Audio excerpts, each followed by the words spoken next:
raw. Hey guys, it's Chloe. Today I'll be showing you how to create flat charms using Raw Kato Polyclay with a chipboard armature. And today's video is inspired by YouTube channels Cookielicious and Z.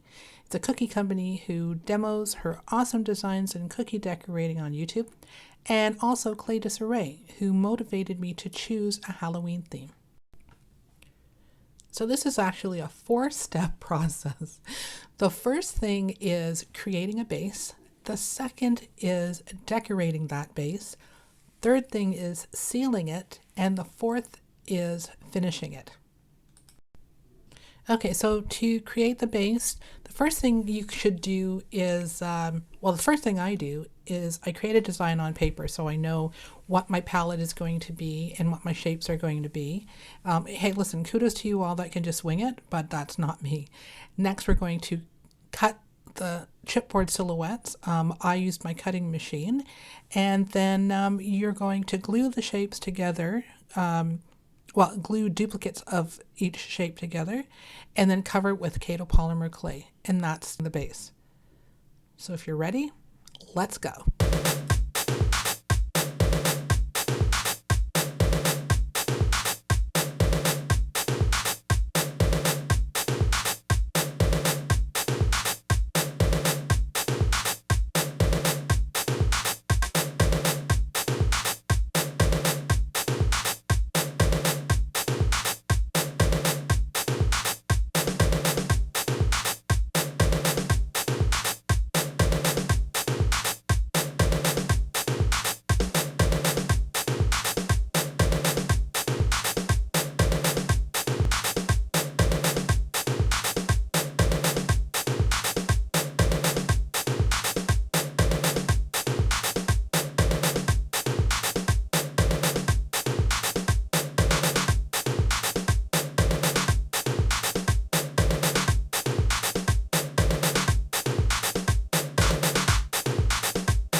Okay, so now that we have our base, the next part is simply going back to our design and decorating.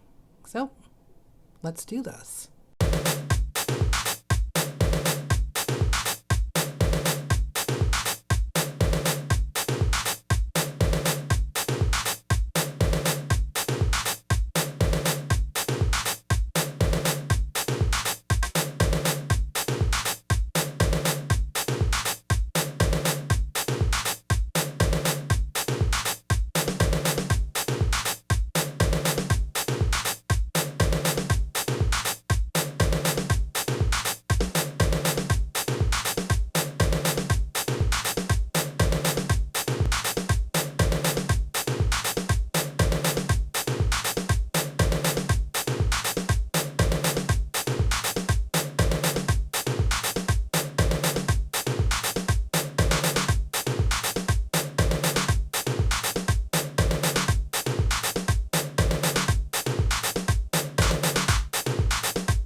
Yeah, so here we are. We finished our Frankenstein monster.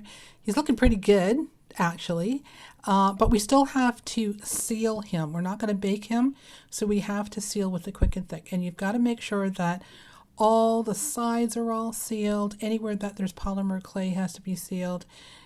It's in its entirety. Don't miss any spots. So, like the entire thing. So I'm doing his face first, and then I'm going to turn him around after it dries maybe about an hour and a half, and then I'll do the back. Now I'm going to leave him and do all the glazing afterwards, and I started off with the matte medium. So this is a day later, one day, 24 hours later, matte medium. I put the matte medium on the back first, and I don't know if you can see, but it left a little bit of a streak. And I think that is because the matte medium was drying, and as I got anxious, so I put some more on, and it just put streaks from the brush. I put it in a little cup, and then I did the front. The front turned out a lot better because I guess it just sort of ran down the sides, and I used fresh matte medium, and it feels pretty good. It gives off a satin finish. And although it's got a good weight, but that it's not waterproof, nor is it water resistant. We did that test. Even if you put a couple layers on it, it's still not going to be water resistant. So I'm thinking if I want to try and put some high gloss varnish on it, it'll give it a little bit of a shinier look. And maybe I'll just do the eyes and maybe make the eyes shiny. But the best, I stand by my art resin as the best coating to finish. Although it will make it look really plasticky, it will actually make it very water resistant and very tough, especially when you have any sort of findings or any sort of attachments for earrings. This could be a magnet. It could be a Christmas ornament. I think that if I had to do it again, but you know what? It's not my jam, so I probably won't do it again. But if I had to do it just to show you guys, I'd get a selection of jump rings, and you can put a jump ring through that pin. I just wanted to show you what order to put any sort of attachments on bales, that sort of thing, when you make it. So I used the safety pin. So I hope you have a great Halloween. I hope this has been informative. Please give us a subscribe, leave a constructive comment. And if you want to see some more amazing designs, check out Lizzie's Clay Disarray channel. Subscribe to her, and also subscribe to Cookielicious NZ. So until next time, see ya.